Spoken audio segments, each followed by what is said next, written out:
So once we've done that phase one, that diagnostic test, as I mentioned, we can then potentially go straight to a surgical treatment, or sometimes we have to do that phase two, the direct brain recordings. I'm going to talk right now about the different surgical treatments, and then we'll come back to the direct brain recordings at the end. So these are the surgical treatments for epilepsy, which fit broadly into three categories. Okay, so there's resection or ablation, and this is where we're trying to remove a small area of the brain that's causing the seizures. And we're able to do this safely because the area of the brain causing seizures are very often not functioning and are actually hurting your memory, your thinking, your mood.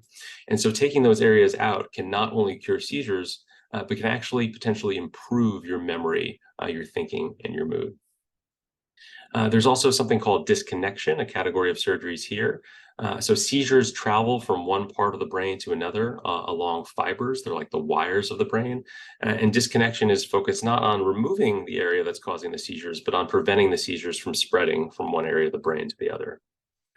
And then the last category is neuromodulation. And so neuromodulation, we don't remove or ablate anything in the brain or disconnect any part of the brain, but we use a permanently implanted device to stimulate the brain and try and treat the seizures that way. So we're going to talk about all three of these areas.